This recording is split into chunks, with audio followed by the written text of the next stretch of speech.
There was a video that went viral all over social media where women wore hijab for a day, and suddenly their experiences overshadowed ours. And people are always saying Muslim women are not speaking up or they're oppressed. Well, it's because we never have a platform to speak, and whenever we do speak, oh, we gotta start over?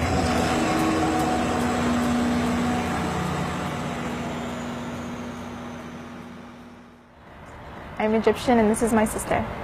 I was born in Pakistan and raised in America. Born and raised in the United States. I'm originally from Palestine. My family's from America. From West Africa. I was born in Togo. My mom is Irish. My dad is Egyptian and Turkish.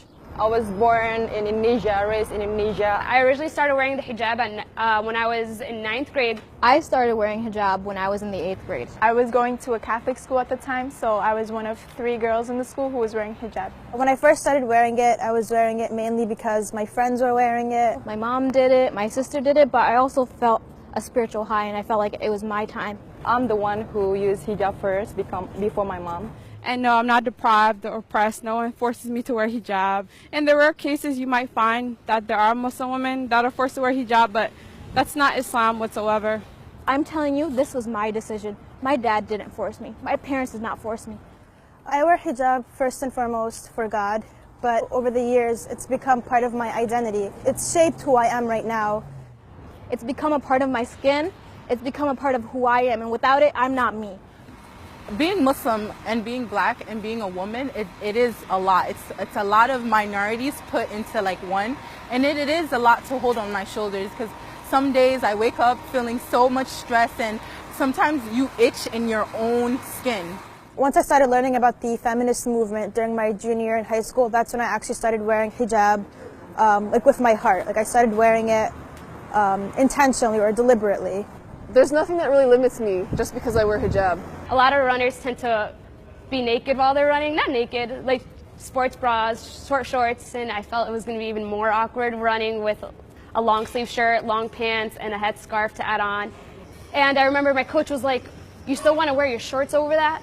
And I was like, "Yeah, I would like to still cover my butt, you know, like I get it's kind of weird for you, but this is something I've been doing and this is something I'm going to continue to do.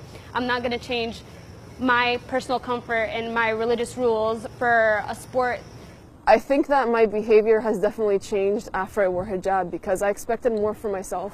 It's forced me to develop my character. It's forced me to develop my personality, to really understand and know myself better.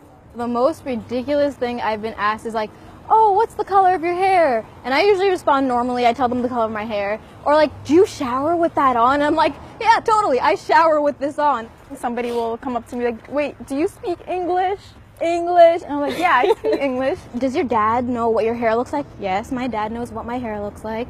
Or like, "What about when you get married? Can your husband see your hair?" "Yes, my husband can see my hair. I'm not married." Oh, another one. "Do you ever get hot?" "Yes, guys, I do get hot. Like, it is hot out. I'm human.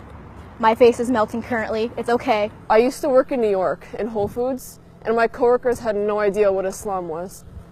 They used to ask me questions like, "Do you want to go out after work and have a drink?" And I'm like, "No, I can't drink. I'm Muslim." Oh, and at the DMV, I was trying to renew my license, and she was like, "You need a passport." I was like, "I have a passport." She's like, "The one from your country?" "No, not here." I was like, "It's an American passport. Don't worry." It's really upsetting when you hear the term, "go back to your country," or "you raghead," "you terrorist." Given the rise of Islamophobia, I find myself being a lot more aware of what I'm doing, when I'm doing it. I'm very conscious of standing as far away from train platforms as possible. You know, you kind of feel the need to smile extra, to assure people, "Hey, I'm not a terrorist." I always try to come back to the positive, and always trying to remember that there are always ignorant people, and it's not necessarily my job to teach them, but for every ignorant person, there's always a positive person. There's always a person who's willing to learn about you, who's willing to understand you. I'm representing a religion. I'm representing girls who wear the scarf, girls in general, Muslims. I'm just showcasing so many different types of people that it makes me feel so like tiny in a world that's so big. There's very few things I don't like about wearing my hijab. Like bad hair days, I have bad hijab days. This is one of them. My hair keeps going everywhere, and I feel like it's everywhere, but hopefully it's not. I rock my Islam. I rock my blackness. I rock my femininity with all the pride that I can because I love it. I love who I am. And if someone doesn't love the person that I'm representing, I wasn't born to please you. I was born to please God. It would be a lot safer, a lot easier, a lot more convenient if I just took off my hijab. But I feel like once you do that, you remove yourself from the picture and you accept the fact or the idea that Muslim women don't belong in America or Muslim women who wear hijab aren't part of the American story, when in fact we are.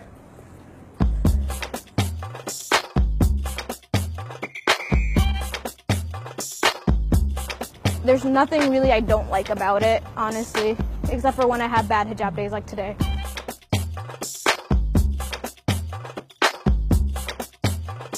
I don't like when people touch my hijab. Like, that's it. Just don't touch it. Don't touch it. Look at it. Don't touch it.